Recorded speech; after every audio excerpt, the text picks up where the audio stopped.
áudio. Pronto. Começou. Tá aparecendo aí que tá gravando? Tá. Então, tá bom. Eu estou com um problema. Gláucia, o Oi. seu som, para mim, está difícil. O som tem hora que dá uma vibrada, que aí eu não escuto nada. É só eu que tá assim, ou os outros também? Aqui tá normal. Eu acho que é você, viu, Tânia? Outro dia você também está falhando, eu acho. Para Às mim. vezes, não, às vezes acontece de dar uma vibrada um pouco mais forte mesmo, mas não é muitas vezes. Será que é conexão? Não sei, às vezes pode ser que seja. Pode ser a minha. Bom, Então, qualquer tá. coisa vocês me avisem. Então, tá bom. Se sou só eu, tudo bem.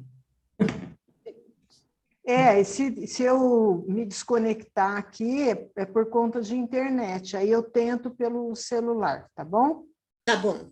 Tá certo. Então, Agenda Cristã, capítulo 5, Medicamentos Evangélicos.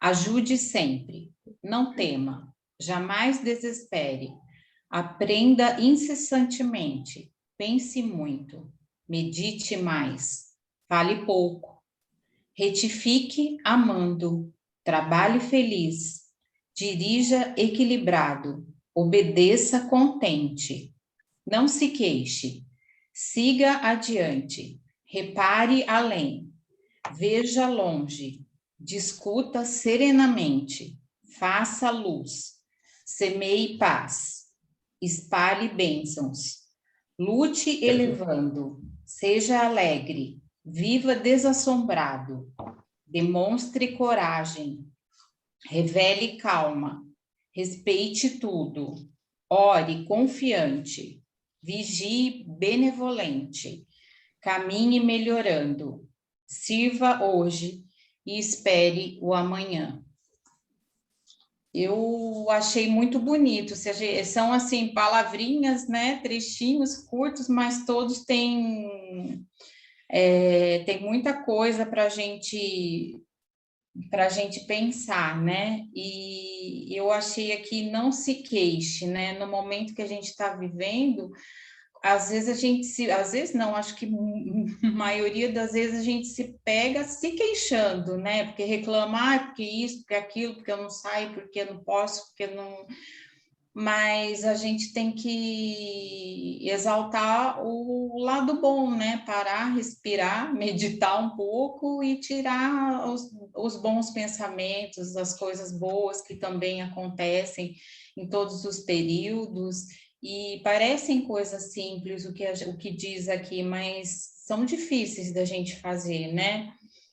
Ficar alegre, nem sempre a gente consegue ficar alegre, né? Então, eu acho que a gente tem que se vigiar bastante para tentar fazer um pouquinho de cada coisa, pelo menos, no nosso dia a dia, né?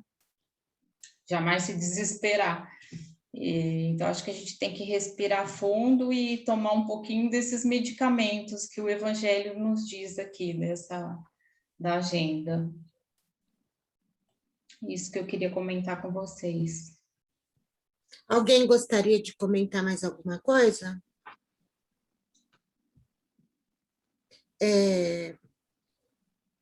Não sei se vocês conhecem a Nete Guimarães, alguém já viu palestra dela?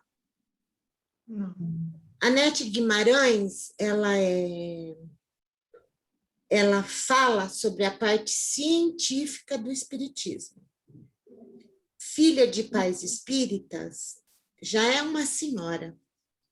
A mãe dela dava muita palestra sobre evangelho e o pai dela dava muito sobre filosofia espírita. Então, ela fala que para ela sobrou a parte científica. Se não me engano, ela é uma médica. E ela fala muito, mas muito sobre funcionamento cerebral. É muito interessante.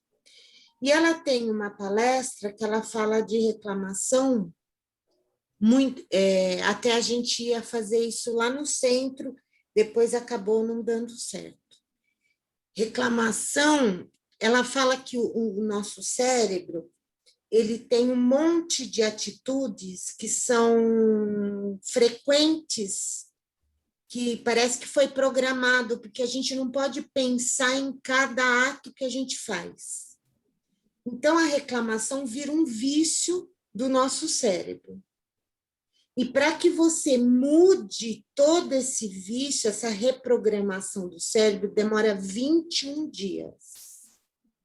E o que ela propõe de exercício? Que a gente use um elástico e cada vez que a gente faz uma reclamação, a gente troca de braço. Para que a gente perceba o quanto nós reclamamos no nosso dia a dia. Ao fazer isso, esse movimento, a gente vai acabar conhecendo o nosso padrão de comportamento diante da reclamação. E o que chama atenção é quando a gente troca o elástico de pulso, a gente vai perceber o quanto a gente reclama num dia só. Pois é. E aí nós vamos reprogramando o nosso cérebro para não reclamar mais. E essa reprogramação demora, depois que você para de fazer nenhuma reclamação num dia só, você demora mais 21 dias para que não vire mais uma rotina cerebral. É muito interessante. Eu achei aqui um vídeo curto dela sobre a reclamação, mas eu não sei se é exatamente o que ela fala do exercício do elástico. Porque o que ela fala do exercício do elástico é uma palestra muito grande. É muito interessante assistir ela. Se vocês tiverem interesse dessa parte mais científica, cerebral, tem uma outra palestra muito interessante, porque que nascem crianças gênios, também é muito interessante. Só que o que ela fala das crianças gênios está numa palestra que ela deu em Miami, que tem o título de Alzheimer. É que ela coloca tanta informação, e também um dia a gente vai discutir por que existe criança gênio. É só para não fugir um pouco. Então, eu gostaria de saber... vamos à prece inicial.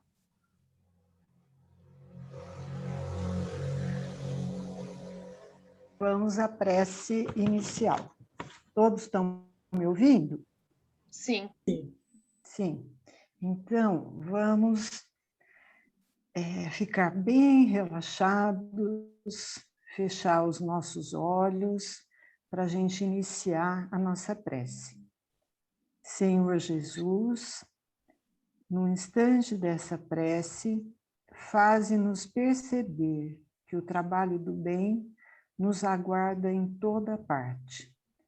Lembra-nos, por misericórdia, que estamos no caminho da evolução, juntamente com os nossos semelhantes, e induze-nos a respeitar os direitos dos outros, a fim de que os nossos sejam respeitados. Dá-nos consciência do lugar que nos compete, para que não estejamos a exigir da vida aquilo que não nos pertença.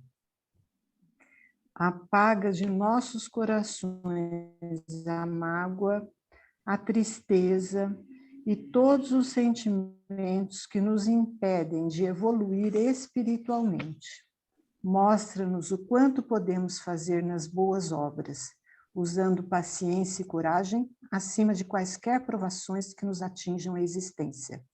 Concede-nos forças para irradiar a paz e o amor que nos ensinaste. E, sobretudo, Senhor, perdoa as nossas faltas e sustenta-nos a fé para que possamos estar sempre em Ti, servindo aos outros. Assim seja. Que assim seja. Então, pessoal, deixa eu ver uma coisa aqui. O que vocês acham que significa a palavra arbítrio? E o evangelho? Gente, eu sou muito atrapalhada, vocês me desculpem. Nossa, como é o nome da pessoa que você falou para assistir o vídeo? Anete Guimarães. Anete Guimarães. Eu achei ela, eu pus no grupo. Ah, obrigada. Nada. Você é eficiente demais. A Kathleen já colocou aqui, ó. É que eu assisto pelo celular, então eu não vejo o WhatsApp.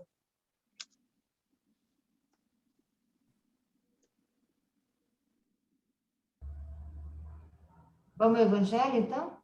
Vamos. Plínio, né? Isso, então vamos começar.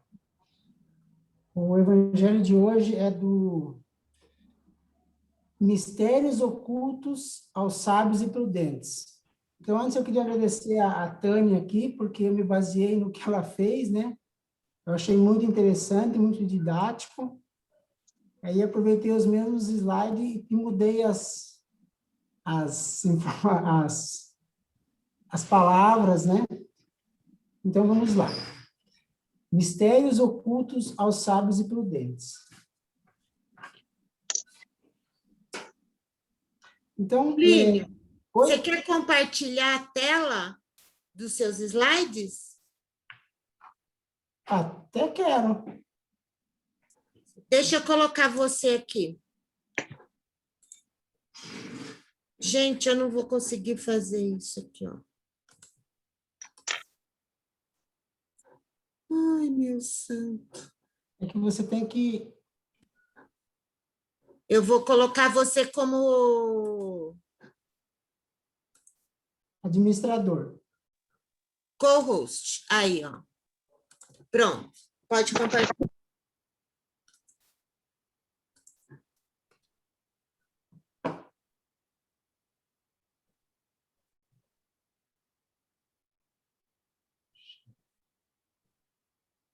Oi? Foi. Aqui, né?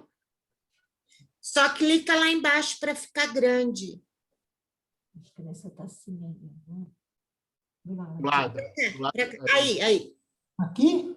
Isso. Isso? Maravilha. Então, vamos lá. Então, é o capítulo 7, o item 7 a 10. Então, disse então Jesus essas palavras: graças te rendo, meu Pai, Senhor do céu e da terra, por haveres ocultado essas coisas aos doutos e aos prudentes, e por as terem revelado aos simples e aos pequenos. Está no Mateus capítulo 11, versículo 25. Então, nessa passagem, Jesus ele dá graça, né, ao Pai por esconder os conhecimentos espirituais dos que se julgam sábios e prudentes, e revelando aos simples e aos pequenos. Por que Jesus faz isso, né? Naquela época, só um adendo, é que sábio, naquela época tinha a conotação de sabichão, que era ligado mais ao orgulho de possuir um certo conhecimento intelectual, mas que não era necessariamente a verdadeira sabedoria. E aí tem a questão, por que é o prudente, né? Eu achei que, sei lá, por que estava a palavra prudente? Na verdade, prudente é aquele que entende que ele é da mesma magnitude que Deus, né? Que não há necessidade de informações, então ele se julga uma pessoa prudente. Então, é essa a questão, por que são os doutores, né, e os prudentes. Aí, nesse caso, a gente só tomamos posse do conhecimento intelectual quando nos posicionamos com humildade perante a vida. Então, não adianta querer estudar toda a codificação espírita e os evangelhos se a gente não aplica isso na nossa vida, no nosso comportamento. Para isso, a gente precisa ter a humildade e a fé racional. Passando ao item 9, grandes verdades espirituais, são os incrédulos. Ainda hoje, certos incrédulos se admiram de que os espíritos se esforçam tão poucos para os convencer. Nesse caso, a verdade é que Deus ele ocupa dos que buscam a luz com fé e humildade, do que aqueles que se julgam possuir essa luz. Então, o poder de Deus se revela nas pequenas e nas grandes coisas. Deus não quer abrir os olhos à força, tá? pois que eles gostam de os ter fechados. Chegará a sua vez, mas antes é necessário que sintam as angústias das trevas e reconheçam Deus, e não o acaso, na mão de que lhes fere o orgulho.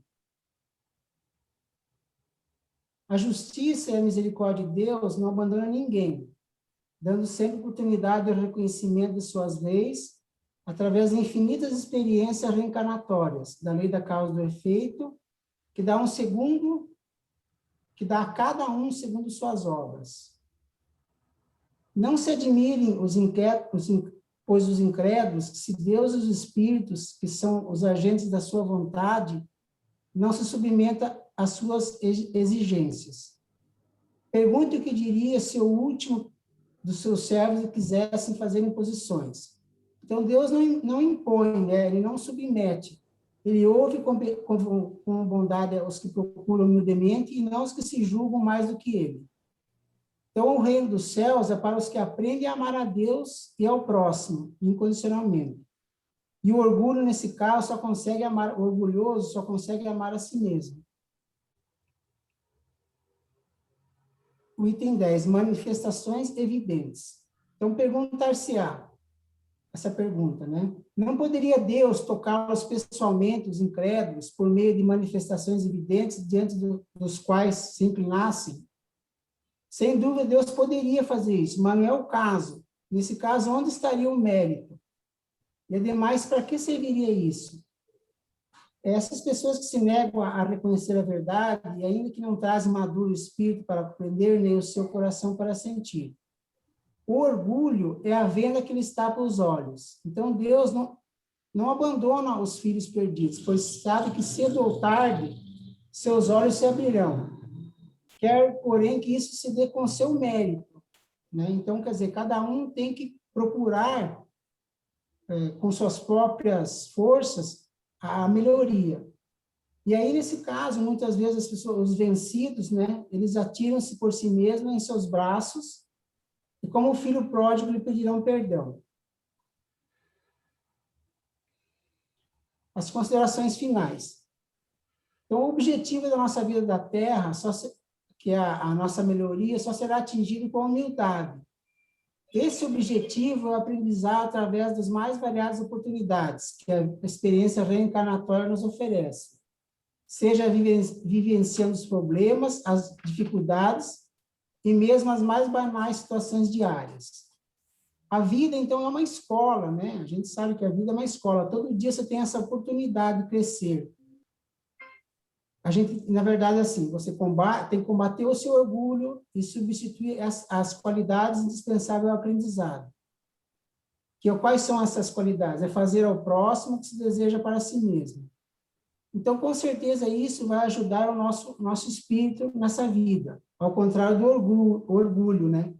Cristaliza o nosso ego na teimosia e na falsa grandeza, trazendo cedo ou tarde o sofrimento. Então, como nós vimos, né, nós valemos muito para Deus. A desvalorização ocorre por nossa conta. Então, a gente, na verdade, é preciso mudar a maneira de pensar.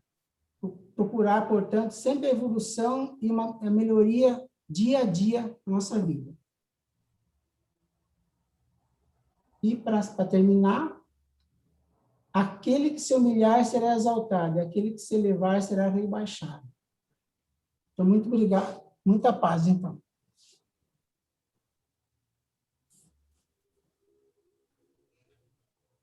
Vocês puderam perceber que a própria lei da liberdade, né?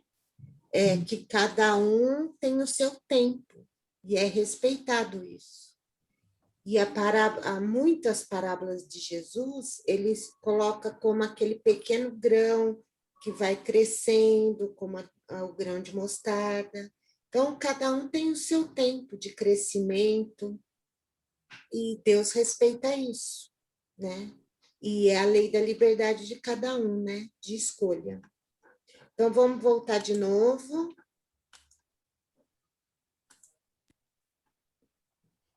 Voltar vocês aqui. Então, O que vocês entendem sobre a palavra arbítrio? Eu acho que é escolha, não é? É uma livre escolha. Eu entendo assim. Arbítrio é vontade. Ah, tá. Porque o que é uma pessoa arbitrária? Vocês já ouviram falar? Aquele que impõe a sua vontade acima dos demais. Sem discussão. Então, aqui é uma livre vontade. O que você tem vontade? Essa figura mostra muito do que é a nossa vida. Às vezes, nós nos vemos em encruzilhada, muitas vezes até com mais de 2 caminhos. Então, o que a gente escolhe? Qual é a escolha? Fazemos escolhas a cada segundo.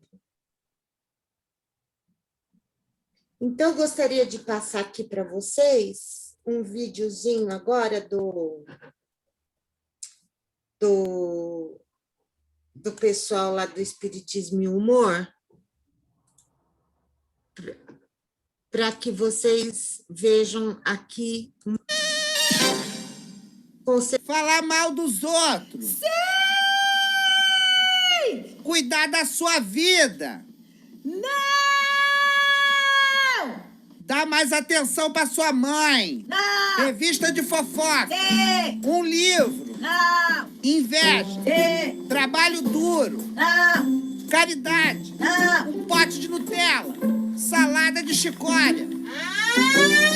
Valentina, meu bem, acabou! Ai, beleza. E aí, o que eu ganhei? Bom, você ganhou uma pilha de coisas para consertar na próxima vida, né? Consertar? Como assim consertar? Eu não fiz mal pra ninguém, eu fiquei quietinha na minha. Fez sim, você prejudicou bastante uma pessoa. Quem? A própria Valentina. Eu? Como? Usando o seu livre-arbítrio, ora essa. Durante essa vida, você escolheu dizer sim para um bocado de coisas ruins. E não para outras que te fariam bem. Somando tudo, 9 fora, deu o que deu.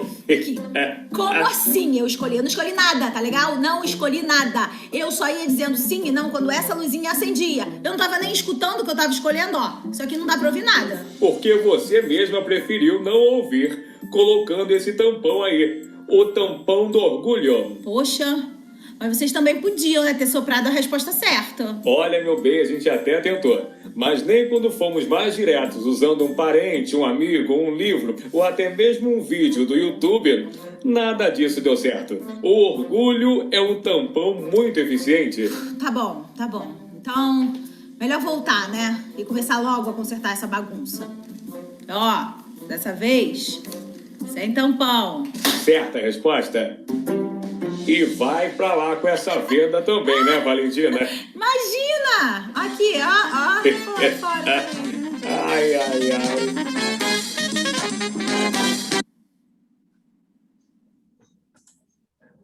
Deu para ouvir, pessoal? Sim. Aqui ele usa também como escolha, né? Que também significa escolha, mas é a nossa própria vontade também. Por que a gente escolhe? Através das nossas vontades. Então, o livre-arbítrio, hoje nós vamos ver, e a questão da responsabilidade. A gente pode deixar nossos filhos, quando são bebês, fazer tudo o que querem? Não, né? Porque eles ainda não têm noção da responsabilidade, do que aquele ato gera. E muitas vezes nós nos mostramos ainda muito infantilizados. Livre-arbítrio é a capacidade de plantar o que você quiser para a doutrina espírita. Então, você pode plantar o que você quiser. Só que a justiça é colher exatamente o que você plantou. Então, a pessoa, às vezes, reclama muito da sua vida, dos problemas, das coisas que acontecem com ela, mas é justamente o fruto de um plantio. Como que a pessoa quer plantar cenoura e colher alface? Então, a gente precisa perceber que no dia a dia nós estamos plantando a nossa colheita de amanhã. Então, é sempre bom refletir o que queremos colher. A partir dessa consciência, nós vamos começar a plantar novas atitudes. Se alguém quiser falar alguma coisa, pode ficar à vontade. O conceito é a liberdade que o homem possui de agir por conta própria, ou seja, de fazer aquilo que deseja, independentemente de estar certo ou errado. Porque livre-arbítrio não anda junto com fazer certo, né? A gente vê na nossa vida quantas vezes nós escolhemos e não estava certo. Quanto mais nós ampliamos a nossa consciência, por isso que estamos aqui estudando e refletindo, mais a gente vai tentar fazer escolhas certas. Nem sempre vamos conseguir, mas o esforço que fazemos para tomar atitudes assertivas é sempre um caminho já, né? Mas lembrando que somos aprendizes, muitas vezes não vamos escolher certo, porque ainda estamos aprendendo, mas temos pelo menos a vontade. E o próprio conceito de o que é ser espírita, ele envolve isso. O que é ser um bom espírita? É aquele que luta contra as suas más tendências, né? Então, a gente não é aquele que já virou num patamar mais elevado, não é isso. Aquele que, através do seu autoconhecimento, já percebe as suas más tendências, porque muitas vezes grande parte dos seres nem detectam ainda essas más tendências. Então, é sempre através do autoconhecimento, vamos detectando nossas más tendências, e à medida que vamos caminhando, a gente faz um esforço para que leve luz a essas más tendências. Tudo bem, pessoal? O homem tem livre-arbítrio? O que vocês acham?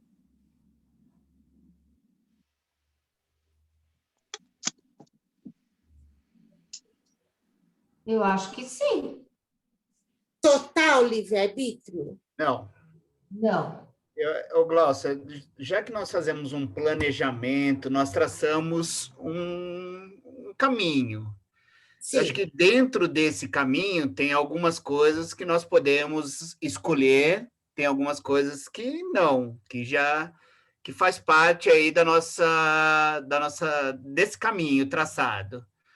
Agora, o que essa escolha pode acabar influenciando nesse caminho é que, não sei, talvez seja o grande problema, não é? Eu acho que esse é o meu ponto de vista. Quando a gente traça o caminho lá, tem algumas coisinhas que faz com que eu vá chegar nesse caminho, nesse final. E se eu tiver aí algumas escolhas erradas, eu posso não alcançar, não conseguir concluir esse meu planejamento. Eu acho que é por aí. Não sei, talvez eu esteja errado, mas é o que eu imagino. Do mesmo jeito que eu acho que se a gente fizer escolhas certas, a gente também pode evitar passar por algumas coisas que estava planejada, por exemplo. Então, vamos comentar primeiro o que o Paulo falou. Paulo está falando livre-arbítrio na escolha da sua programação reencarnatória, não é verdade? Sim. Nós vamos ter uma aula sobre programação reencarnatória, mas a gente pode adiantar que a não ser as compulsórias, você sabe o que é reencarnação compulsória? Aquela que o espírito não pode fazer parte de sua programação.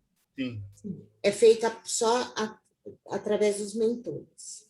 Para os que participam da sua programação, na erraticidade a gente tem uma outra visão, é diferente dessa atração material. Então, a gente percebe coisas em nós e nós traçamos um plano. A gente pode chegar aqui e não fazer nada do que a gente... Nós vamos ver nessa aula um caso apresentado por André Luiz, onde ele faz uma programação e simplesmente ele não cumpre nada. Segundo o Livro dos Espíritos, a única coisa certa é o dia do nosso nascimento e o dia da nossa deixada, que nós vamos partir para o plano espiritual. Embora muitos de nós antecipem essa data da partida, por escolhas também. Quando a gente escolhe coisas que fazem mal à nossa saúde, pensamentos, sentimentos, vícios.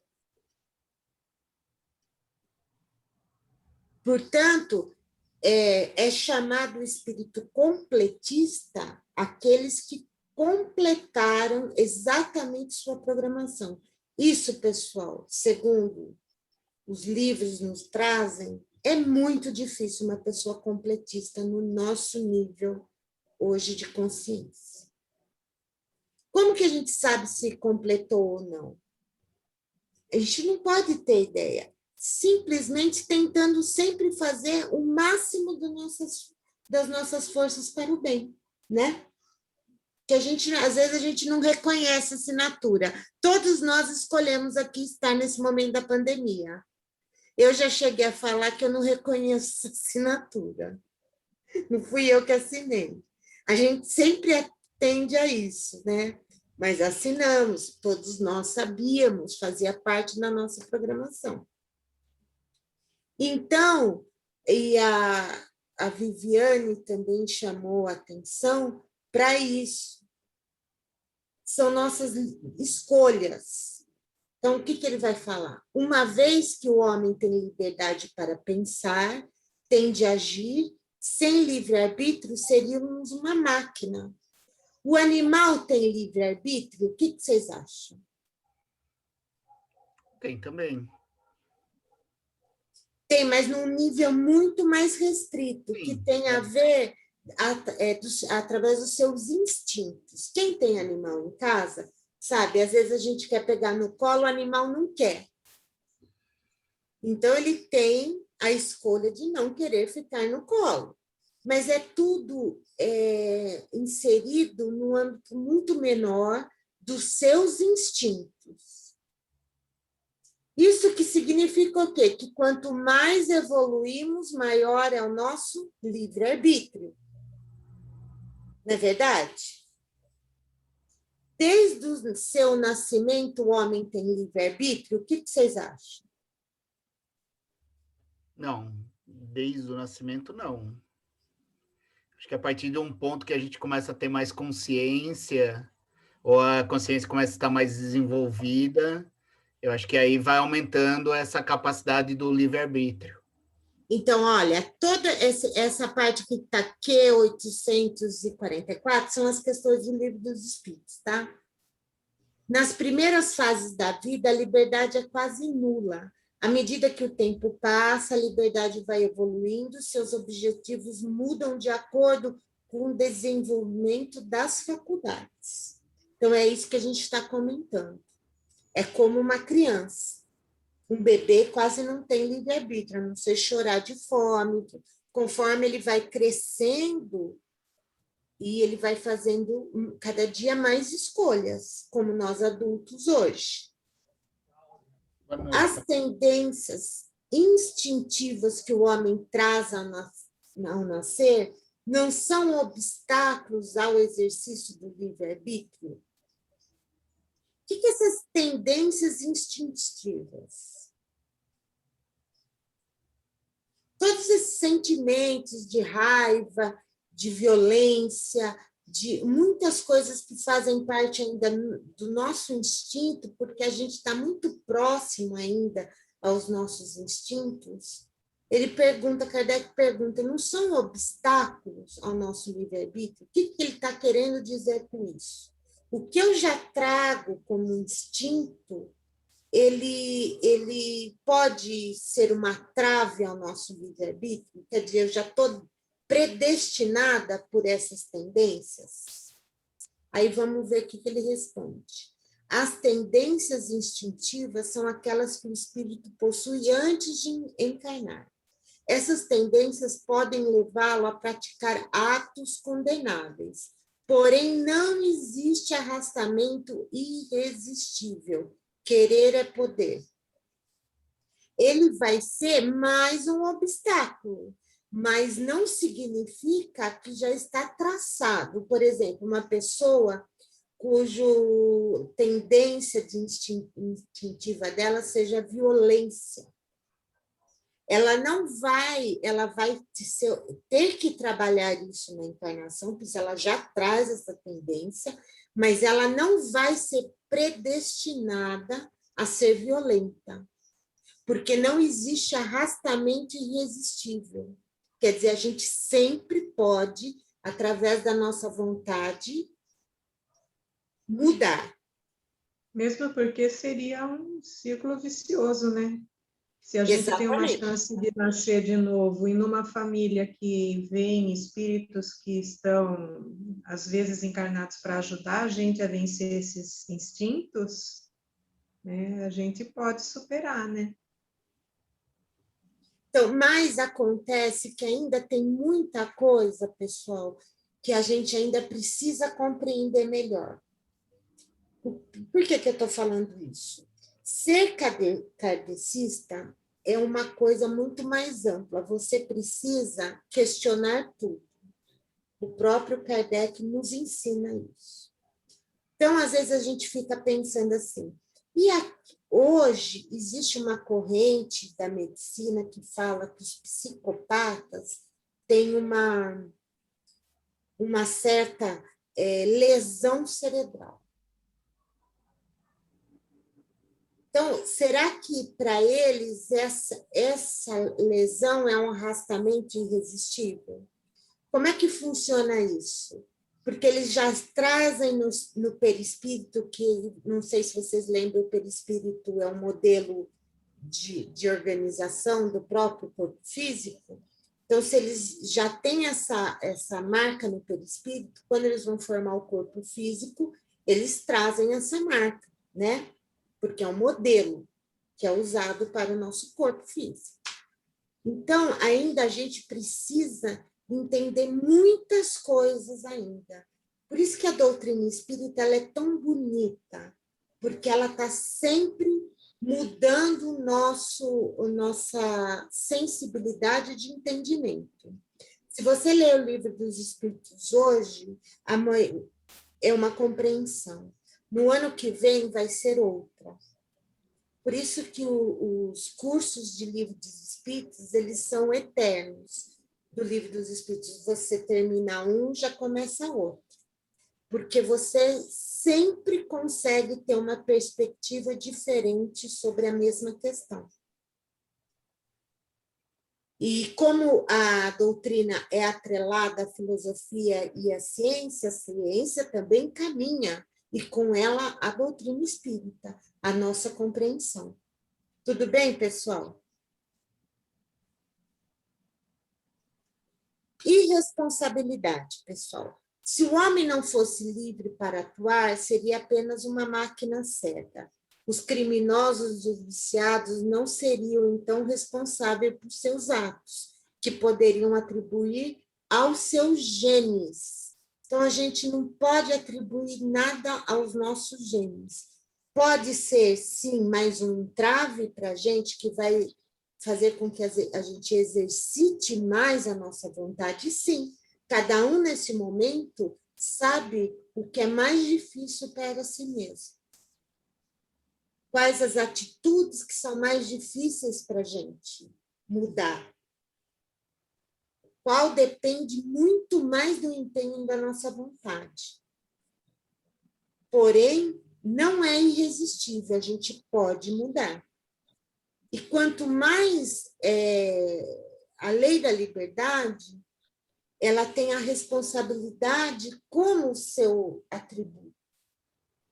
Porque se a gente dá liberdade a alguém que não tem a responsabilidade, com certeza ele vai fazer um mau uso da liberdade.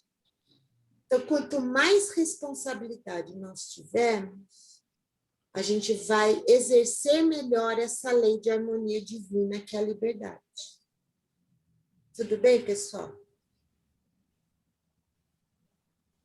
O corpo físico exerce alguma influência sobre os atos? Essa influência não limita o livre-arbítrio? O que vocês acham?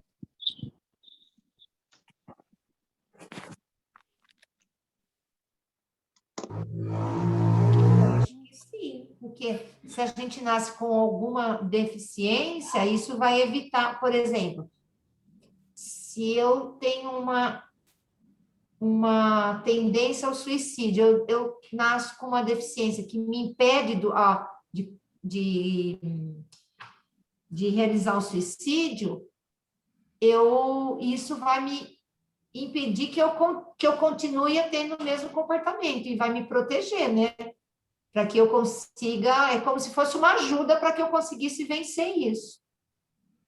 Viviane, você conhece o caso do menino que não tinha os 2 braços e as 2 pernas que a mãe levou no Chico? Não, Xavier. Eu vou procurar, Kathleen. Oi, na internet? Pesquisa. A mãe chega lá falando para o Chico que o filho não tinha... Gente, isso daí são histórias que eu guardo lá no meu fundo do baú da minha cabeça. Então, quando um fala, eu já vou buscar lá. Aí ele tem uma explicação sobre o que a Viviane falou. Se a Kathleen não achar, eu procuro para vocês. E tem exatamente sobre isso que o Chico fala.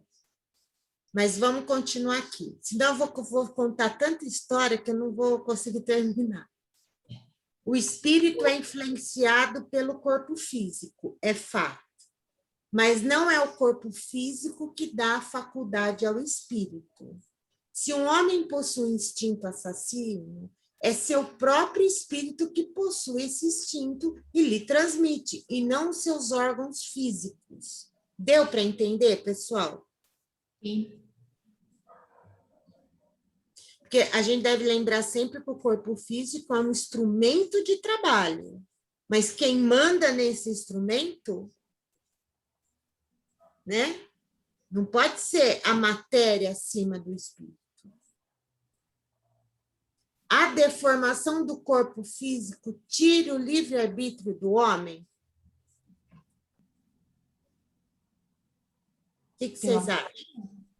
Eu acho que não.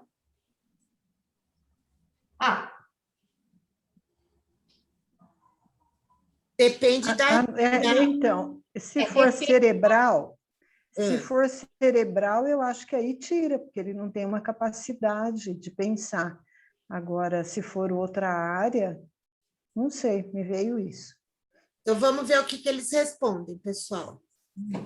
Aquele cuja inteligência é perturbada por uma causa qualquer não é mais senhor de seu pensamento, e daí em diante não tem mais liberdade. Muitas vezes essa perturbação é uma punição para o espírito, que numa existência anterior pode ter sido fútil e orgulhoso, ou pode ter feito mau uso de suas faculdades. Uhum. Deu para entender? Aqui ele está falando de lesões graves mentais, né? Uhum. O homem primitivo tem mais instinto do que livre-arbítrio? O que vocês acham? Eu acho que quanto menos evolução, maior instinto. Estou falando evolução espiritual. Sim. Porque quanto menos ele sabe, mais ele vai ter que agir por instinto, né? do que por escolha. Quanto menos conhecimento eu tenho, mais dificuldade, menos subsídios eu tenho para fazer escolhas, né? Vocês acham que a gente ainda age muito por instinto? Sim. Sim. Sempre, todo momento. Bobeou, já foi. Se a gente parasse 10 segundos antes de qualquer coisa que a gente vai falar ou fazer, é um exercício, né? Parar e pensar, a gente vai acabar fazendo... não tendo tanto esse instinto, porque instinto é a primeira coisa que vem, não é? Se a gente conseguir sempre parar por 10 segundos, às vezes o instinto já foi, aí vem mais a clareza, né? Então, é um exercício que a gente tem que se propor diariamente. Né, Rita? Eu posso dizer que instinto é igual emoção, que é uma coisa que surge. Então, por exemplo, qualquer estímulo me leva a sentir uma emoção, e o instinto, eu posso dizer que é a mesma coisa? Eu acredito que não, Tânia, porque são emoções, às vezes, que não fazem parte do instinto. Por exemplo, emoções de quando você vê um filme assim, é que vamos conseguir, nosso vocabulário, às vezes é muito, como o Livro dos Espíritos diz, nosso vocabulário ainda é muito restrito. Mas você que às vezes o instinto, né, Glaucia, ele vem muito como uma defesa, né? O instinto é muito defesa, por isso que não tem a emoção, né? Esse instinto, ele vem muito na defesa, e a gente tem que ouvir também, né? Mas, né? Agora, nem toda emoção é instinto, né? Não. Porque a gente pode ver um filme bonito e ter uma emoção, uma lembrança. Isso não é um instinto. Instinto tem muito mais a ver com primitivismo. Não sei se a falta da razão, de defesa. Eu acho que o instinto é uma coisa menos elaborada. A emoção já tem elaboração, né? Porque você se emocionou por alguma coisa, assim. Instinto é uma coisa mais direta, assim. Você já pensa, já faz e já foi, né? Que não passa pela razão, não é verdade? Não tem associação de ideias, não tem nada. Não é, Rita? É porque é natural, né? O instinto é muito natural. Então, não dá tempo de entrar na razão. Ele vem muito nisso, ele é muito espontâneo. E que também não deixa de ser um autoconhecimento para a gente, né? Com certeza.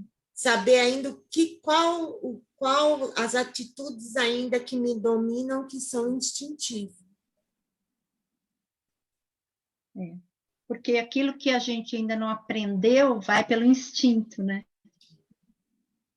Por isso que se a gente parar e pensar, já não é mais instinto, não é? Porque já sofre uma elaboração. Então, um dever de casa aí, pessoal. Antes de responder qualquer coisa,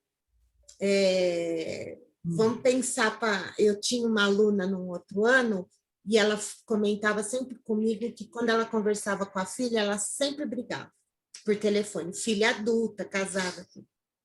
Eu falei, você já parou uns 10 segundos na hora, porque aquelas brigas de um responde na lata para o outro? Você já parou um pouco antes de responder, uns 5 segundos e pensar o que vai levar a isso? O que eu vou melhorar isso?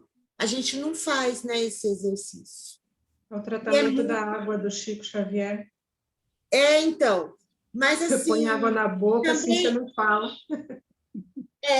Mas aí tem uma coisa também, a gente não tem que tomar cuidado quando a gente faz essa reflexão para não deixar de falar algo que você sente, porque senão a gente vai engolindo sapo,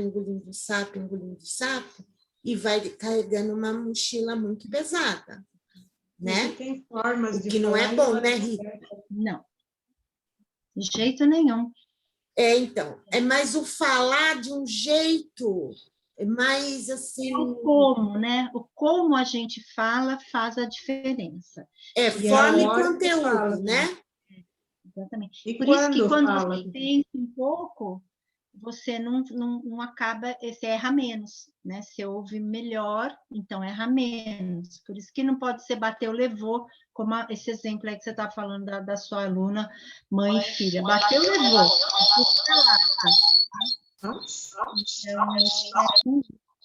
Por isso que não, se a gente, como a gente ouve, o como a gente fala alguma coisa faz toda a diferença. Não dá para ser bateu, levou como as filhas, aí a mãe e a filha. Porque a lição não está sendo aprendida, né?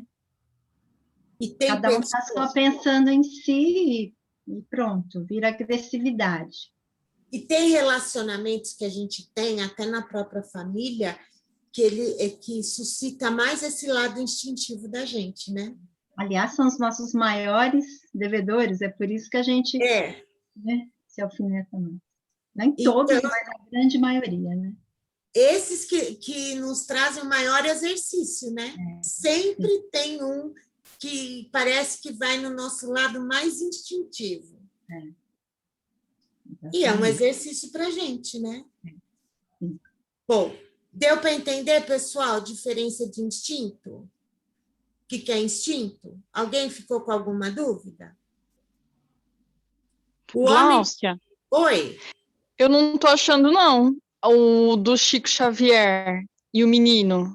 Não tem problema, Kathleen. Isso daí eu vou ter que dar uma pesquisada lá no fundo do baú para ver se eu acho. Tá bom, então. Fica sossegada. Eu acho que era numa palestra, porque às vezes esses casos são citados em outras palestras. Eu acho que era do Haroldo. Então, tá. Eu pesquiso depois. Obrigada, viu? Nada, imagina. O homem primitivo tem mais instinto, o que não o impede de ter liberdade. Como uma criança aplica a sua liberdade às necessidades básicas. Aquele que é mais esclarecido que um selvagem é mais responsável pelaquilo que faz. Então, como é que você vai responsabilizar alguém que não tem noção? Não é? Então, por exemplo, a gente não pode responsabilizar uma criança por pôr o dedo numa tomada. Ele não tem ainda uma noção. Por isso que ser espírita é difícil, porque nós conseguimos ter essas noções. Então, nossa consciência vai nos cobrar ainda mais, né? Porque muito nos foi dado para reflexão. Então, vamos fazer uma reflexão sobre livre-arbítrio e evolução. Quanto mais evoluído, maior a liberdade.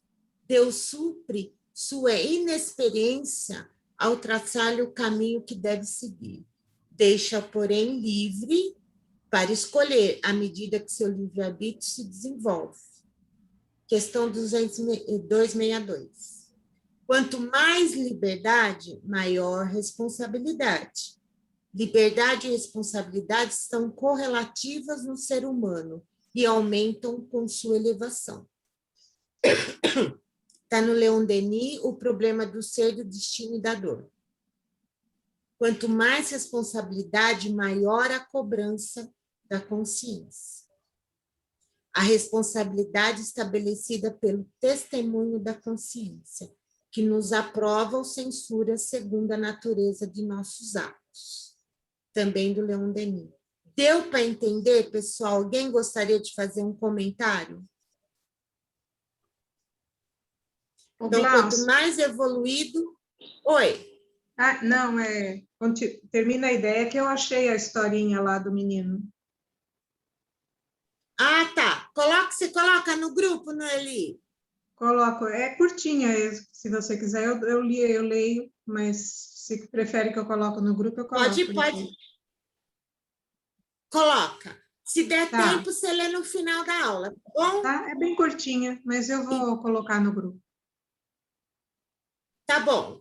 Quanto mais evoluído, mais liberdade. Quanto mais liberdade, mais responsabilidade. Quanto mais responsabilidade, maior a cobrança da nossa consciência.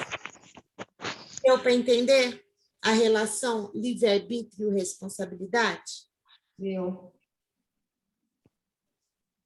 A posição social não é um obstáculo à liberdade dos atos do homem, isso é o livre-arbítrio. Posição? Social. Não é um obstáculo à liberdade, não? Depende da pessoa. Eu acho que não é, não. Depende do que, sei lá, dela mesmo se colocar obstáculo em relação a isso, não que seja, não que deva ser, né? Vamos ver. Ele responde, sim, o mundo tem suas exigências, Deus é justo e leva tudo em conta, mas deixa ao homem a responsabilidade do pouco esforço que faz para superar os obstáculos.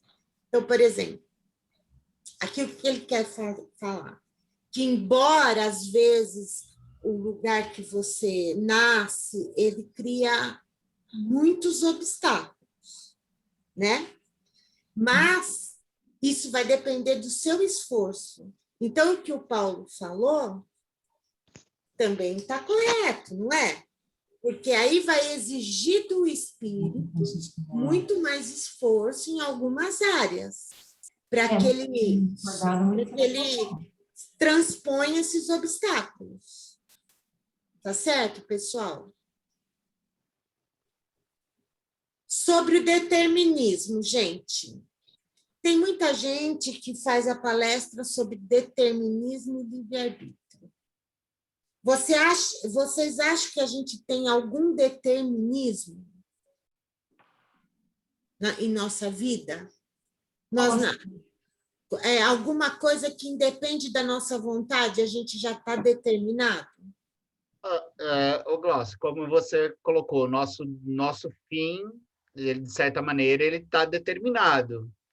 O que pode acontecer é se a gente vai antecipar, não vai antecipar, mas, de certa maneira, isso está determinado.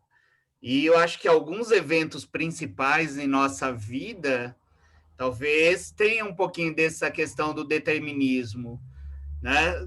Que foi necessariamente uma escolha, né, feita lá atrás, ou por nós, ou por espíritos, né, superiores que sentiam essa necessidade para que a gente pudesse evoluir. Então, eu acho que um pouquinho, eu acho que existe sim.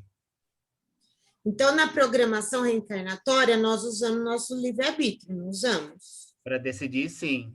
A partir desse momento, não se torna um determinismo? Não, porque você pode não fazer nada daquilo que você programou. Mas e os agora, obstáculos? Numa pessoa que não fez a sua programação, que os mentores fizeram, ele também pode não fazer nada do que foi, mas existe um determinismo na vida da gente. Qual é? A morte. A morte? Não, eu vejo assim, o determinismo de todo ser, o Paulo também falou dele, é nós chegarmos a... como é que chama? A gente vai evoluindo até chegar à perfeição relativa. Então, nós somos determinados a isso. Tá. Para evoluir sempre, então. Isso, a gente pode estacionar. Tá. Também é uma escolha nossa. Nós não regredimos, nós estacionamos. Sim. O determinismo é que todos nós chegaremos à perfeição relativa. Agora, o que o Paulo falou, o tempo é que nós escolheremos quanto tempo iremos levar. De que modo nós vamos chegar lá. É o desenvolvimento do amor integral, né? É um dos pressupostos. Mas é um determinismo. Todos nós, por isso que é tão importante a gente ter um olhar sobre as pessoas que cometem muitos equívocos. Às vezes a gente condena, a gente fala, nossa, aquele ser chegou no seu pior estágio. Esse também chegará à perfeição relativa. Né? Por isso que Jesus sempre falou que queria acabar com o pecado e não com o pecador. Com as atitudes que a gente toma e não com o ser. Deu para entender, pessoal? Uhum. Então, o Emmanuel. Determinismo e livre-arbítrio coexistem na vida, entrosando-se na estrada dos destinos, para a elevação e redenção dos homens. O primeiro é absoluto nas mais baixas camadas evolutivas, e o segundo amplia-se com os valores da educação e da experiência. Por exemplo, o que ele fala aqui nas camadas mais baixas evolutivas, também a gente passa por outros reinos também, né? Que onde não há escolha nenhuma. No reino mineral, no reino vegetal. Essa crença que todos os nossos pensamentos e todos os nossos atos são inteiramente determinados pelas leis da matéria e que a impressão que temos de ser livre é ilusória é chamada de determinismo. Aqui ele vai explicar, porque o determinismo tem uma corrente muito forte da ciência, né? É a negação que toda responsabilidade de toda moralidade. Então, por exemplo, até nas ciências sociais, às vezes há um determinismo na nossa visão. Por exemplo, a gente pode falar assim, às vezes um discurso até recheado de preconceitos. Aquela pessoa que nasce em tal ambiente, ele é determinado a se transformar ter um tipo de comportamento. Às vezes a gente não pensa dessa forma. Ah, mas é porque também foi criado sem uma família estruturada, porque foi criado num ambiente de violência. Então, a gente usa o determinismo, né? Mas, como a gente viu, não existe um arrastamento irreversível. Existe dificuldade, sim. O meio social, o meio econômico, muitas coisas, às vezes, eles apresentam um obstáculo para a gente, mas nós podemos superá-los. Depende do esforço de cada um, porque querer é poder. Porque, senão, uma pessoa que nasce numa dada circunstância, ele já tem o determinismo do futuro dele? Não, né, gente? Deu para entender? Com a classe social, eu acho, porque, por exemplo, quem nasce numa família abastada, certo? E, teoricamente, teria o determinismo de ser uma pessoa, talvez, mais... Como? Mais prepotente, ou sei lá, que gasta mais, que não tem controle, que não usa sua fortuna para o bem, que até para o mal, isso e aquilo. E podia achar que ia ser assim, todo mundo ia fazer isso, quando na verdade não, né? Ele pode nascer num local onde ele tenha muito dinheiro, justamente para ele poder, e não usar isso para o interesse próprio só, utilizar isso para construir uma empresa, dar emprego, ser um bom patrão, etc., né? Com certeza, porque aí, nesse exemplo que você está dando, a própria força da matéria, né, é uma coisa que a gente ainda não sabe lidar direito. Então, é um obstáculo.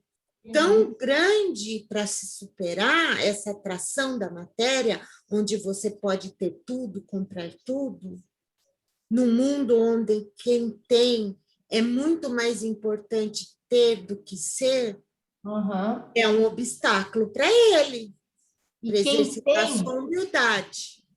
E quem tem é muito mais bajulado, é muito mais fácil ser levado, né, a ter essas más inclinações exacerbadas, né?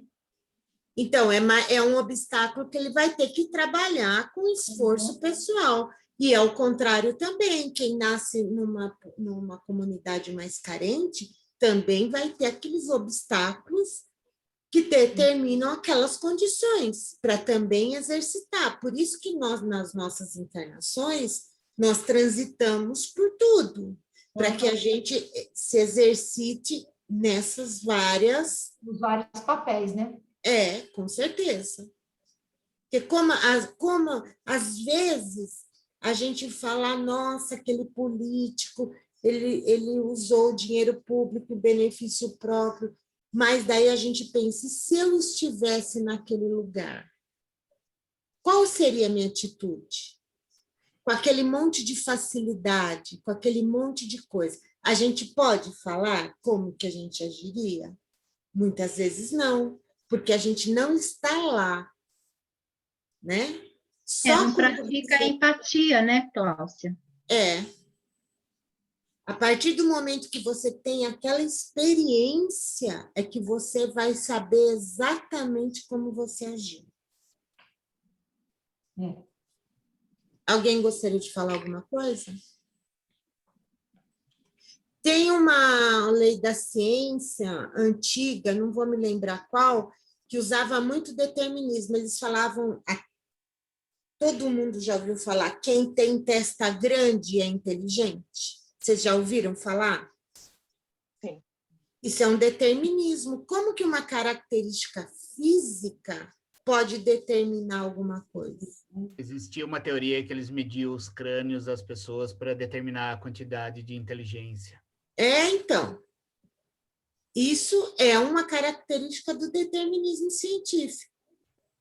Então, o determinismo tem várias facetas, tanto espiritual quanto aspectos emocionais também, e tem outras coisas que eles falam, orelha de não sei que jeito, a pessoa vai ter características, então isso é determinismo. Livre-arbítrio ou determinismo? Nossas escolhas determinarão os acontecimentos futuros, isso é determinismo. Porque lembra do plantio e da colheita? Nós escolhemos o que plantar, mas o determinismo está na colheita. Deu para entender, pessoal? Outro aspecto do determinismo? Gláucia, muitas vezes, né, a gente está assim, às vezes a gente pensa de acordo com a nossa vida atual, nossa reencarnação agora, né? Mas, às vezes, a gente, dentro da nossa existência, às vezes a gente passa por alguma situação que muitas vezes você se pergunta, mas como que isso está acontecendo, né? Então, eu acho que aí a gente também tem que levar em conta as encarnações anteriores, não é? Então, agora a gente... porque, assim, você, pela lei de causa e efeito, você plantou, você vai colher. Mas aí não fala que essa colheita vai ser exatamente naquela encarnação. Pode ser que a gente esteja vivenciando algumas questões, alguns desafios de coisas que a gente plantou em outra, não é? Sim, na verdade, o Evangelho tem uma parte que fala sobre isso. Na verdade, a nossa existência é uma mescla, né? De coisas de atitudes que nós plantamos nesta mesmo e colhemos, e escolhas feitas no passado que estão se refletindo agora.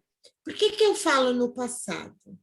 Porque elas só vão trazer para a gente um aprendizado quando estivermos preparados para passar por ela. Então, muita coisa que nós estamos passando nesta encarnação não significa que foi algo da reencarnação passada. Pode ser que seja coisas de muito tempo atrás, que só agora nós temos condições de aprender com ela. Deu para entender, pessoal? Sim. Até porque, por exemplo, se uma pessoa se suicida, não tem como ela viver as consequências disso na mesma vida, né? Não. Mas, por exemplo... nas próximas vidas mesmo, quando ela tiver condições de passar por aquilo, né? Então a gente tem sempre que ter ideia da doutrina espírita, ela nunca quer passar uma ideia exatamente fechadinha. Cada caso é um caso. Agora, se a gente for refletir sobre nossas vidas, tem muita coisa agora que a gente está colhendo coisas que nós fizemos no ano passado, no ano retrasado, né? Então, é uma mescla de coisas. Bom, nossas escolhas determinarão os acontecimentos futuros, determinismo, que gera novas escolhas, livre-arbítrio. A experiência nos levará aos acertos, evolução, que é um determinismo, como nós já vimos, até que nos tornemos perfeitos, vontade soberana de Deus, determinismo divino. Deu para entender, pessoal? Ou ficou meio confuso? Não, ficou ótimo. Vou ter que tirar tudo aqui. Pode passar, então? Só um minutinho. Gláucia, aquela palavrinha predestinação não tem nada a ver com determinismo, né? Eu acredito que tenha, que seja sinônimo. Posso estar errado. Porque quando você fala que uma pessoa está predestinada a algo, ela está... É um determinismo, né? A gente acha que vai acontecer independe da vontade dela, né? Então, mas aí não ficaria meio fechado, que ela não tem o livre-arbítrio? Então, por isso que não existe, né? Por exemplo, existe aí um determinismo na nossa colheita. Nós somos livres para plantar e somos... Agora, o que nós vamos colher já é determinado. Não sei se eu estou entendendo o que você está querendo falar. Não, eu estou assim, pensando na questão do uso do termo mesmo. Determinismo, a gente tem uma finalidade, mas tem todo o livre-arbítrio aí. Agora, parece que a palavra predestinação parece que já está predestinado, está fechado. Vai viver exatamente aquilo.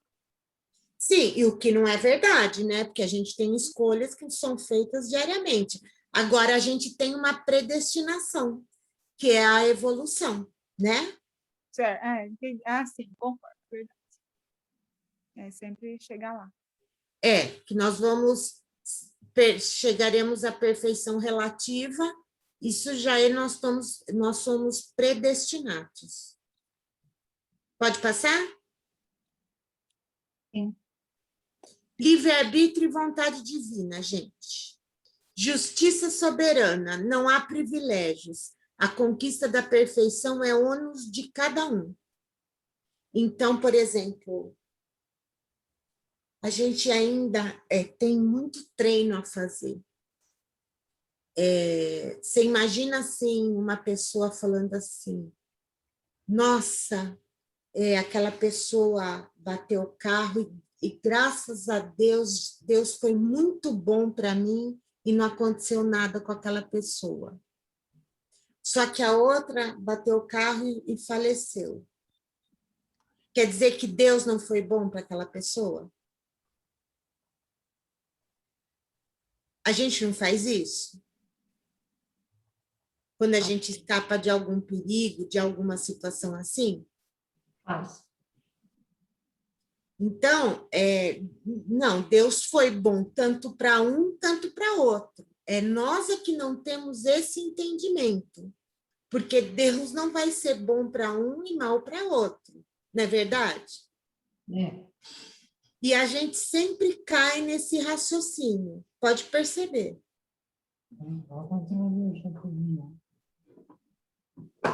Bondade e amor soberanos, quer o nosso bem, felicidade, sempre e incondicionalmente.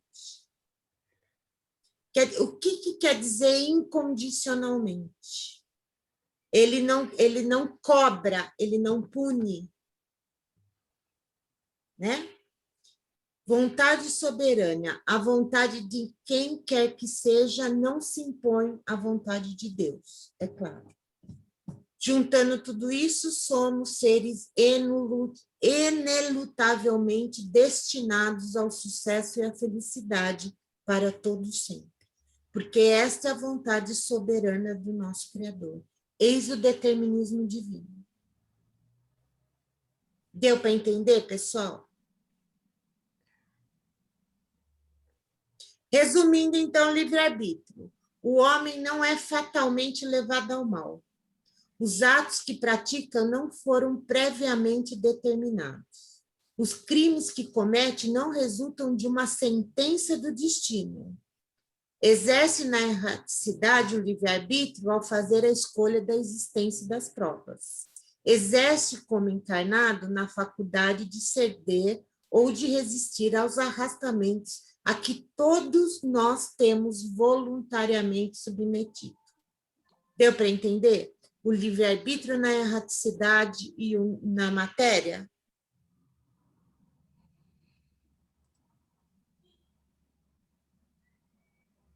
Alguém pode seguir, pessoal? Pode.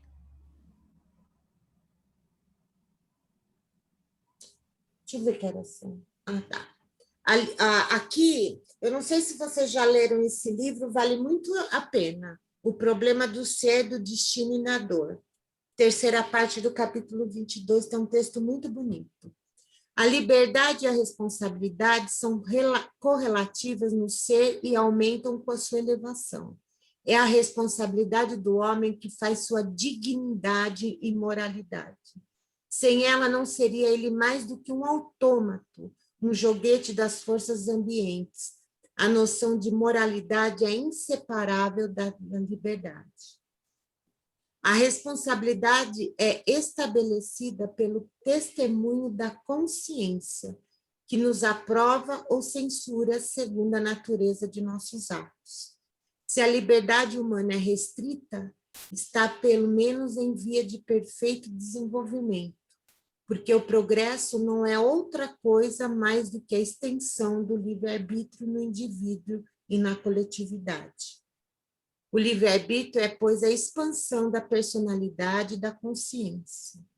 Para sermos livres, é necessário querer sê-lo e fazer esforço para vir a sê-lo, libertando-nos da escravidão da ignorância e das paixões baixas, substituindo o império das sensações e dos instintos pelo da razão.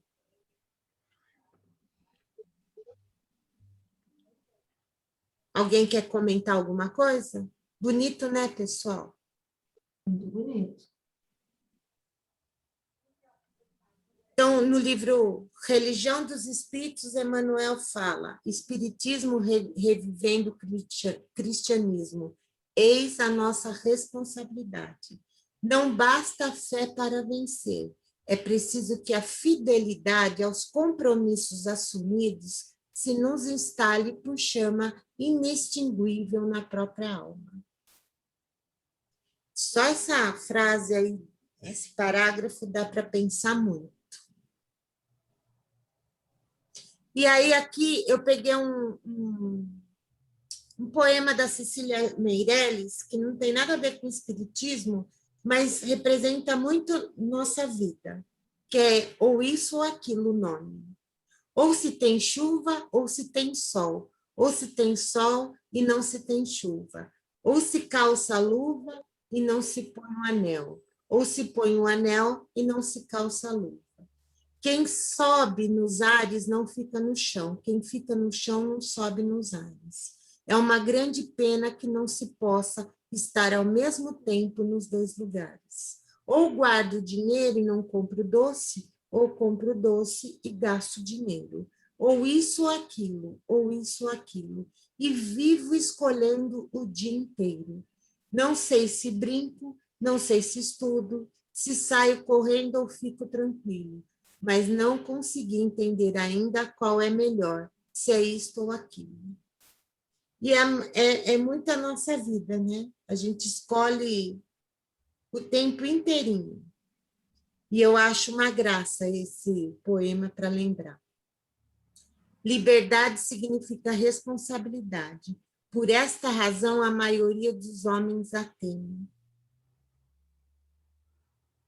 E aqui um videozinho que eu peguei dele, para ele falar, é muito curtinho. Vou colocar para vocês. Cuide de você. Entenda que a bondade divina te situou no melhor lugar para o seu aperfeiçoamento. E que nós precisamos mais de resignação e de aceitação do que coragem de romper portas que foram sabiamente trancadas. Liberdade não é fazer o que se quer, porque ninguém faz o que quer. Liberdade é fazer com sabedoria o que precisa ser feito. Liberdade é ter autonomia interior. Se eu me entrego ao vício, eu não sou livre, eu sou um escravo. Se eu me entrego ao desmando e à maldade, eu não sou livre. Eu estou mais determinado, estou mais condicionado do que penso. Então, a verdadeira autonomia, a verdadeira liberdade, ela é interior. Ela é espiritual. Ela é autonomia moral. E ela está mais em resistir do que em abandonar. Nós vivemos um momento que é preciso agarrar-se ao posto.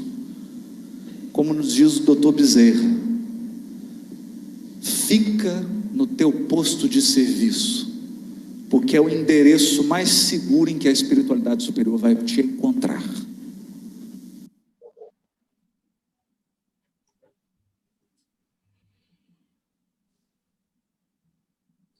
Bonito, né, pessoal, esse vídeo? Que eu acho a lei da liberdade uma das mais complexas que existe. Dá para fazer assim um ano inteiro só sobre as questões da lei da liberdade. Porque às vezes aqui mesmo a gente viu vários sentidos de liberdade, né? Quando ele fala da liberdade interior, da liberdade de resistir, às vezes a gente pensa muito em ter a liberdade de quebrar parâmetros, mas de não... nós hoje achamos que a liberdade é muito da desistência, e o que ele traz é totalmente o contrário, né? A liberdade de resistir.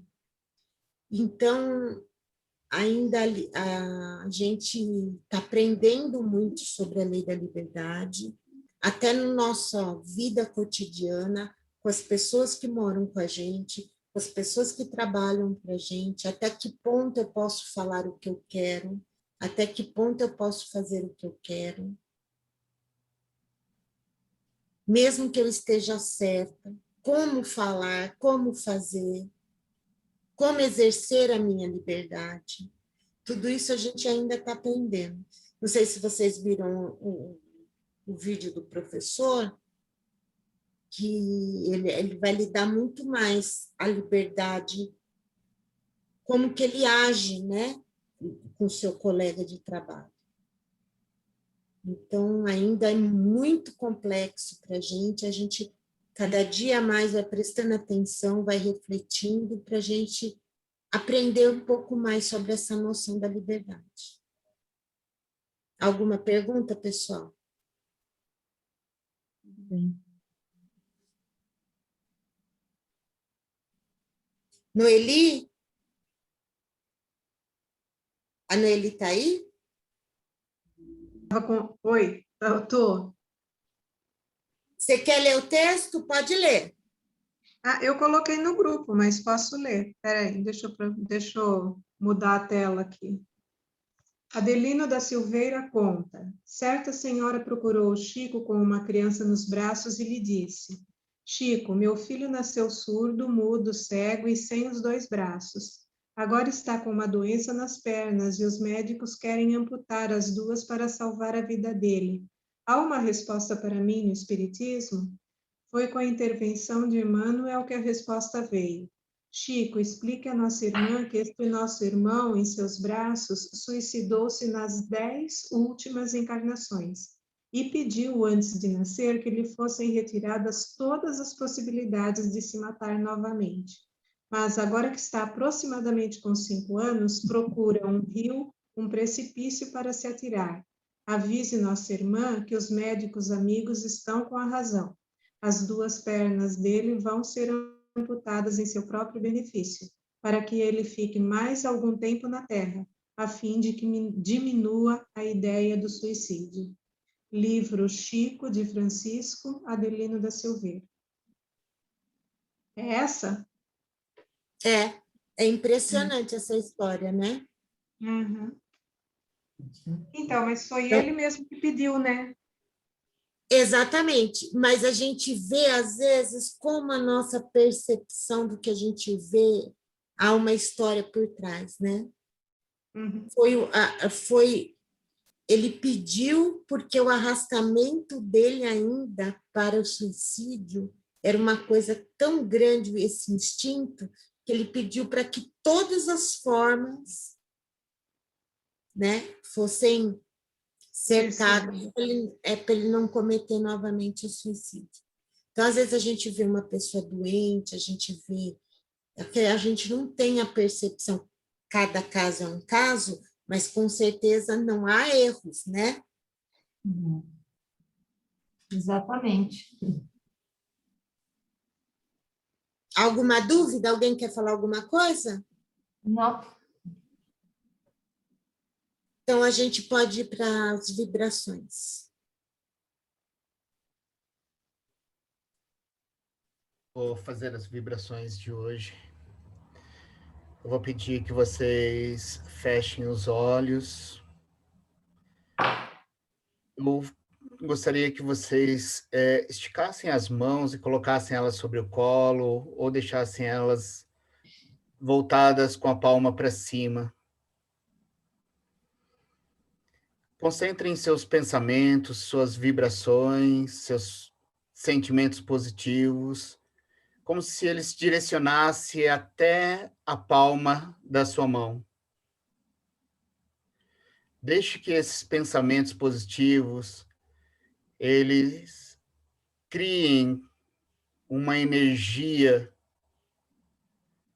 que entre em contato com o fluido cósmico.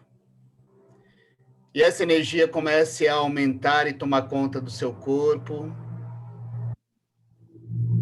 E que o seu corpo comece a vibrar em sintonia com o universo. E a partir dessa vibração, a gente possa emanar nossos pensamentos positivos, nossa vibração, a todos aqueles que estão do nosso lado, a todos aqueles que estão em nossa casa, que essa vibração ela aumente e ela comece a tomar conta do nosso bairro, das pessoas ao nosso redor que necessitam dessa energia positiva, dessa vibração, desse nosso carinho, desse nosso amor, que elas possam sentir por meio de nossas vibrações, de nossa interação com o fluido cósmico, que elas possam sentir todo esse carinho, todo esse amor, todo esse conforto em seus espíritos, e que essa vibração, ela aumente, ela ganhe mais força, e ela possa chegar aos nossos irmãos que estão sofrendo com essa pandemia, aos nossos irmãos que estão trabalhando para ajudar a cuidar desses doentes. Que essa nossa vibração, que esse nosso pensamento positivo chegue aos nossos irmãos que encontram-se desamparados nas ruas, nas suas casas, às vezes dentro, preso em seus pensamentos negativos. Que essa nossa vibração e esse nosso amor, ele possa percorrer por todo esse espaço e ele chegue aos nossos políticos, às pessoas que tomam as decisões, para que elas deixem de ser egoístas e comecem a pensar um pouco mais no bem comum, para que essa nossa vibração forme uma rede que possa chegar em todos os corações das pessoas que necessitam sentir um pouco desse calor, desse amor, dessa energia positiva. Que nossos pensamentos viajem e que ele possa trazer um pouco de conforto para esse nosso mundo. Que a gente consiga nos elevar e elevar essa nossa energia, esse nosso amor, esse nosso pensamento positivo, até o mundo espiritual, para os nossos irmãos desencarnados, que eles sintam essa nossa força, esse nosso pensamento, e junto com os nossos mentores, junto com o mundo espiritual, possamos contribuir para que a Terra se cure.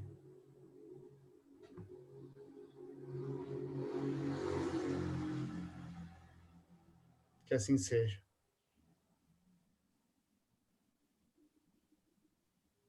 Ainda neste momento, né, vamos agradecer por estarmos todos aqui reunidos, por estarmos estudando o Evangelho, por essa grande oportunidade de aprendizado, agradecer às nossas professoras, a todos os que estão aqui e os que vão assistir futuramente, né, que não puderam estar aqui. Vamos agradecer também pela nossa saúde, paz, harmonia. Vamos agradecer a Deus, a Jesus, aos nossos mentores, os nossos amigos da espiritualidade e a todos os presentes. Então, somente com esse sentimento de gratidão, vamos encerrar o nosso estudo. Que assim seja, graças a Deus e graças a Jesus Cristo.